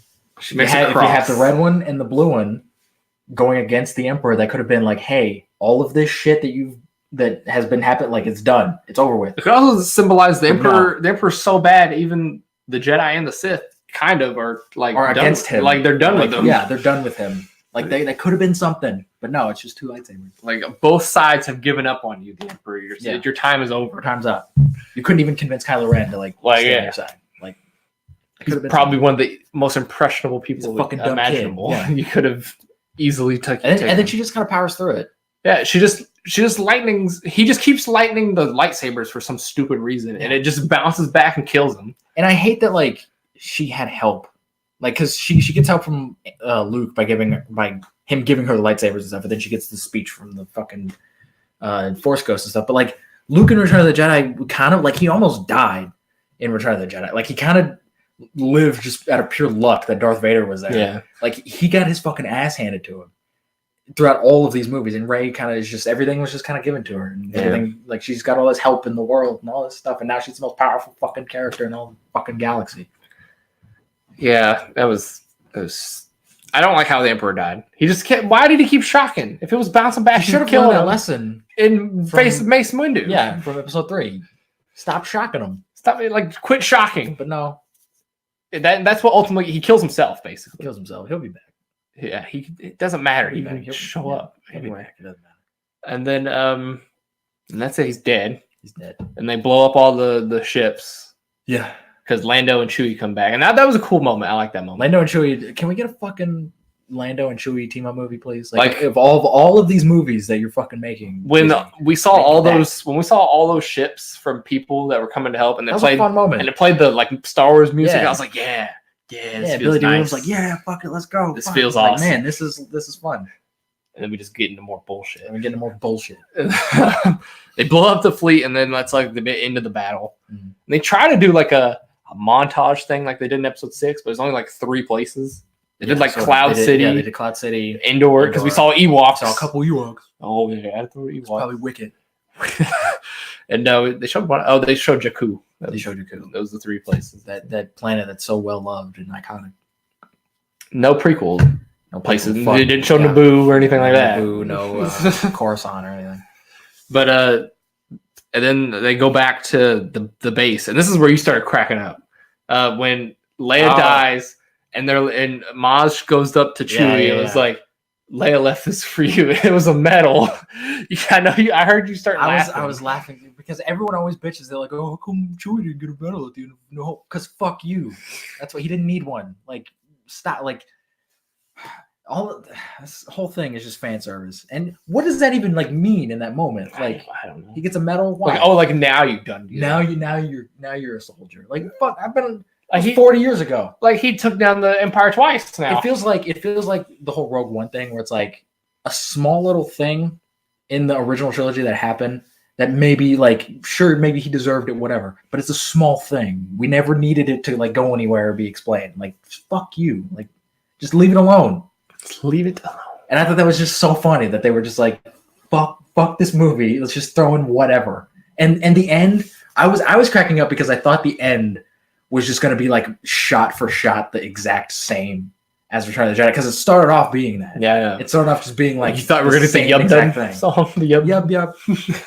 That would have been fun. I would have at least enjoyed that.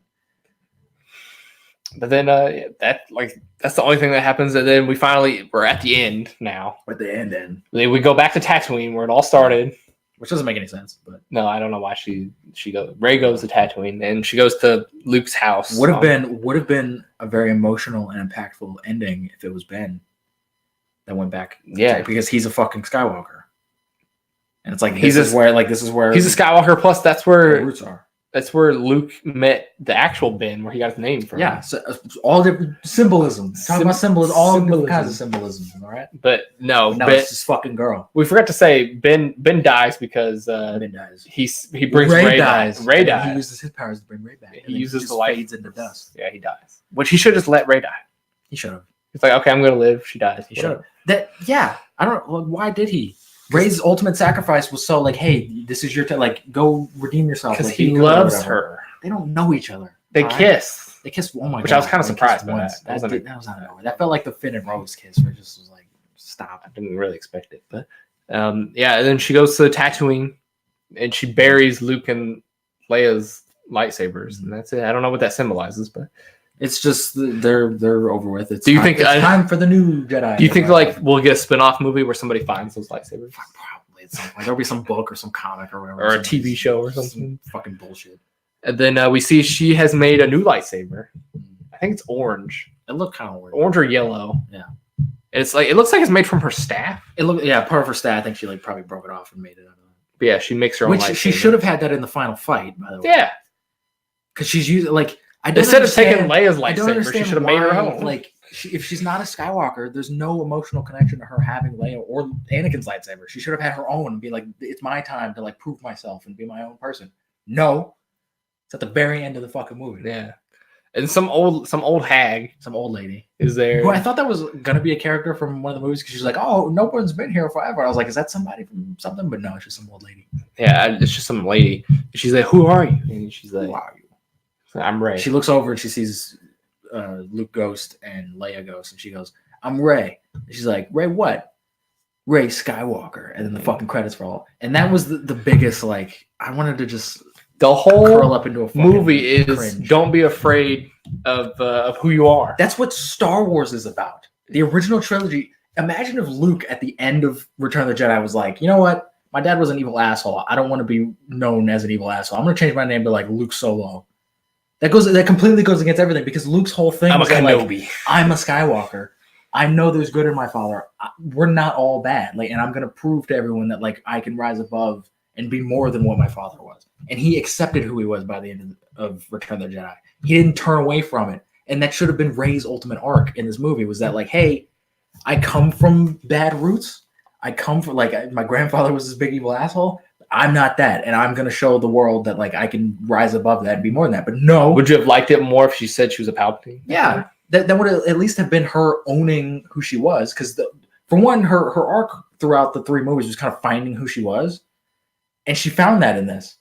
But then she just ignores it at the end and takes a new thing. I'm like, that completely ruins her arc. Yeah. In this entire trilogy. Yeah. They said it multiple times in this movie. Don't be afraid of who you are. Don't be afraid of who you are. That's the whole core of Star Wars. And it's just fucking gone now. It's just gone. It's just fucking gone now.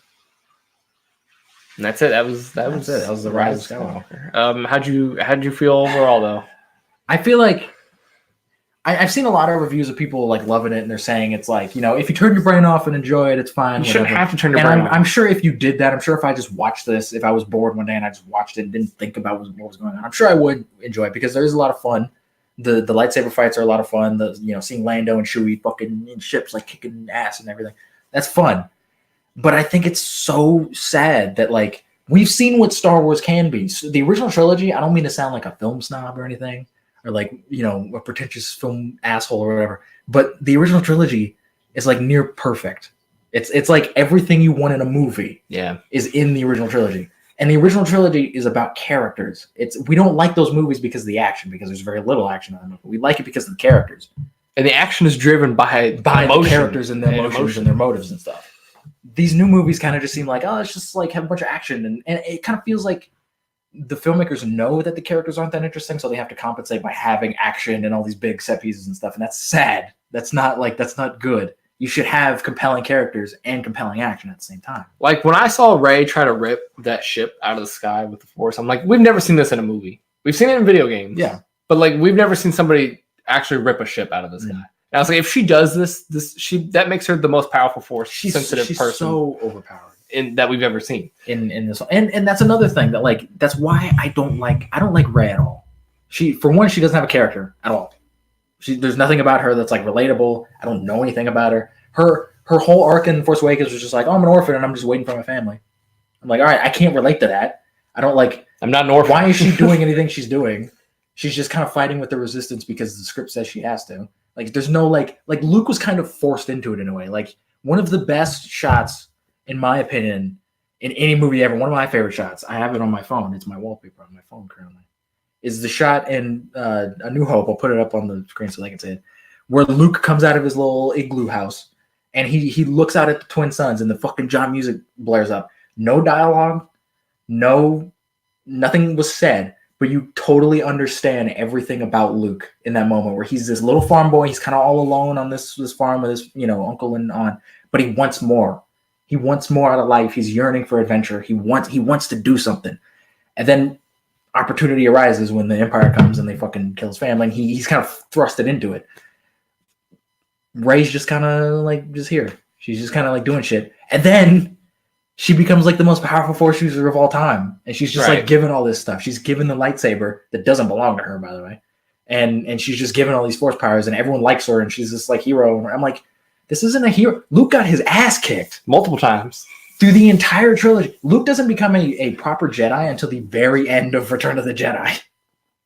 And his arc in Return of the Jedi is so cool. He shows up to Jabba's palace in all black, force choking people, which we've never seen a Jedi do before. Yeah, and that was all done visually. There's not a single line in that movie where he's like, "Oh, I'm becoming my father. I don't want to do that." Blah, blah, until the very end, and even then, nothing is said. Where he subtly just like looks at his arm, and kind of like looks up at the Emperor, and then throws his lightsaber down. And he's just like, no, I'm not going to do it. And like that was, I'm like, how does a movie from like 40 years ago have better visual storytelling than a movie now? You would think that like that would be reversed where they fucked it up before and now they got it right. Yeah. And it's like, it was just done. So everything was just done so much better because I feel like they understood what the movies were and what the characters were back then. And now it's just action and explosions and whatever. It's sad. And, how do you feel about this trilogy overall? I mean, I still like Force Awakens for what it is. I think, like I said when we talked about Force Awakens and our big Star Wars thing, I feel like if it wasn't a Star Wars movie, it'd be like great because I love how the movie looks. I love the production of it. I think it looks cinematic as all hell watching it on TV and the music and like it's just like a fun action adventure movie that kind of has some heart to it. Last Jedi still don't really like, but I could appreciate it for Rian Johnson trying to do something different. And this movie honestly kind of made me appreciate some of the other moments, some of the more like indie, like smaller moments of that movie. And then this movie was just like a big, like kind of retcon, but also kind of trying to do its own thing, but also kind of trying to wrap up everything and just be this big epic fan service thing and whatever. And it just didn't do it very well. And it kind of ruined what Star Wars was all about. And I think this whole trilogy was just kind of a waste of time and a waste of money. Because it's not like they did anything new. This new trilogy is literally just a remake of the original trilogy. This trilogy ultimately just showed how the original trilogy characters died. Basically, yeah. it's just the end of their story. And the end of their stories aren't really that satisfying. Luke just dies on a rock somewhere. Leia just dies on a bed. Hans is a kind of interesting. Han gets stabbed. He gets killed by his son, which I mean is a little interesting. Fine. But like I just don't see, and I feel like if these weren't connected to the original trilogy, if these were just like, if Disney came out and was like, we're going to remake the originals and Luke and Leia and Han might still be in them, but it's not about them. And we're kind of going to make new characters that are sort of in their roles. That would have been fine. And I could be like, all right, this is a new thing. This is a different take on Star Wars, but this is connected to canon prequels and to the original trilogy. And it doesn't feel like it is like this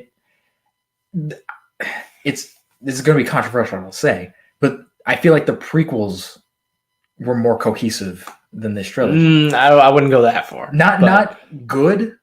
You said cohesive, but those movies, George Lucas had a plan for what he wanted to do with the prequels, and he did it.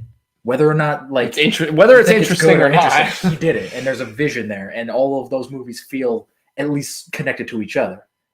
These movies are so disjointed. This movie honestly feels like we skipped a movie. It feels like we were like having a marathon of Star Wars, and then we just forgot to watch one. It was like when we went to go see Hobbs and Shaw. We haven't seen any of the Fast and Furious, so they start making like references to stuff that we didn't get.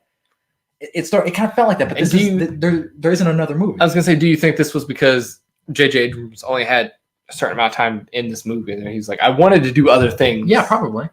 But at the same time, it's like, why? I'd be totally fine if they did another movie. If Last Jedi came out and it failed and like whatever, and people didn't like it, and they were like, all right, we're gonna do 2 more movies. I don't understand why everything has to be a trilogy. We're gonna do 2 more movies, and then the 3rd movie could have been like, let's kind of like slowly start fixing stuff and going back to what it is, and then final movie can be the big epic trilogy and whatever. Plus 10 is just a better even number than 9 to end on. It's weird. But overall, plus you could also be like, okay, there's this trilogy, and then there's one more that's just like the end. Like if you wanted to say that, the epilogue or whatever. Overall, this trilogy, I liked the first two, and I'm not a big fan of this one, which I'm kind of surprised by. I thought going in I was gonna like it, but I'm not a big fan of it. My biggest takeaway is that we never saw all the original characters like ever interact with each other. Yeah, that sucks. Han never interacted with Leia or Luke. He never did Luke. Lando didn't even bring up Han in this movie. I know. He interacted with Leia a little bit in 7. A little bit.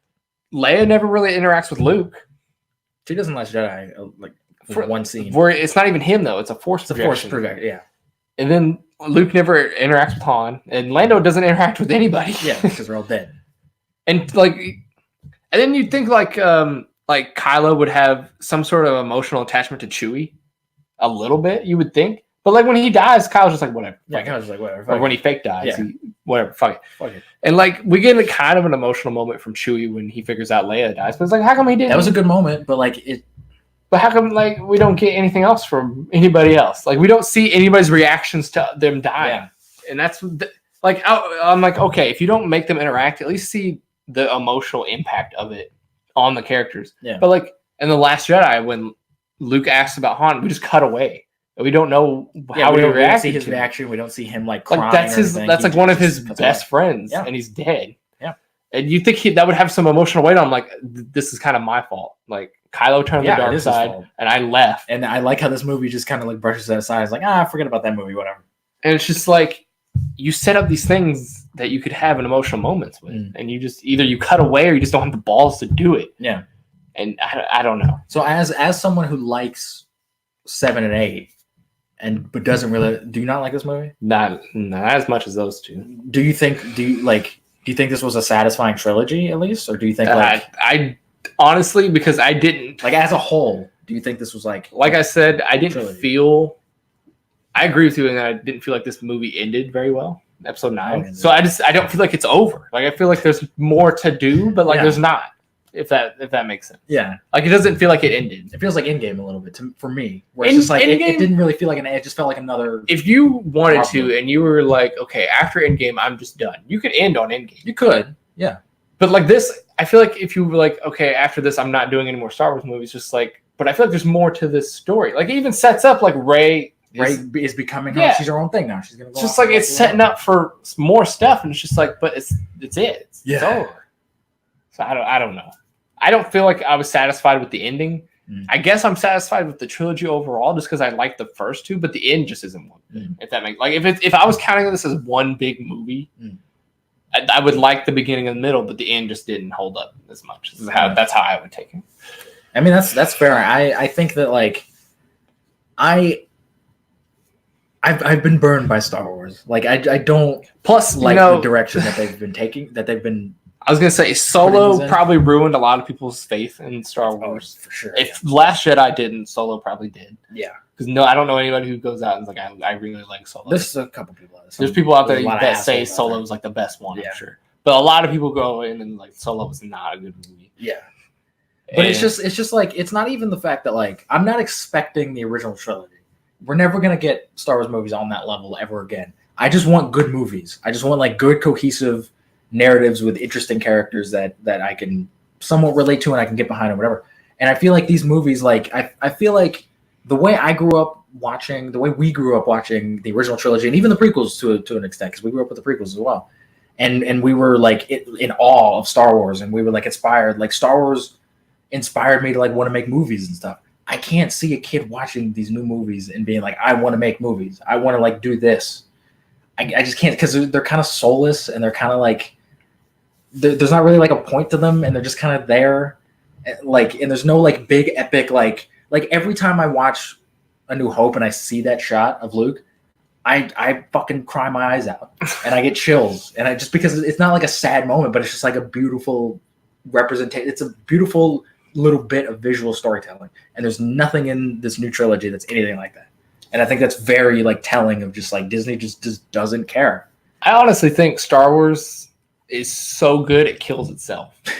Like it'll never be as good as it once was. The original trilogy is so hard to live up to. Like you have to make just perfect movies to even come close to living up to the expectations of the original trilogy. And it's so anything less, people would just shit on you for. Well, I mean, I'd be fine with just like a decent. Like if you just like, I think Rogue One's decent. I'm fine with that. Just make it decent. Like we're never gonna get Empire Strikes Back again. Like that's never gonna happen. But just make like a solid movie. And I feel like this felt like 3 different movies just like edited together and like merged into one, and it just became a mess. It reminded me of Justice League in a lot of ways. Also, I think social media plays a little bit into this too, because once these first reviewers start coming out, people start following people who are impressionable will start following whoever they read first type thing. Yeah. So if you have a more vocal people who don't like the movie, like The Last Jedi, it probably invites other people to be like, yeah, the movie's not as good as I thought it was. Even though maybe in their head they're like, it wasn't that bad. They kind of shift to it's not good. That's definitely a factor. So, and the original trilogy didn't have the social media aspect to it either. Yeah, but the difference is that like people still like. I'm not saying those. I'm not saying that's a reason. I'm just saying that probably what. But it's the same thing with like other franchises that are like old. Like go watch like an old black and white movie, and it'll be like a lot of people will watch those movies and be like, oh, these are kind of dated and cheesy, and I don't really like want to watch these. Star Wars is the one franchise from like the late 70s that people still watch and that it still engage people. And because it doesn't have a set time period because it takes place a long time ago. Yeah. So it will always be something that you can always watch. Yeah.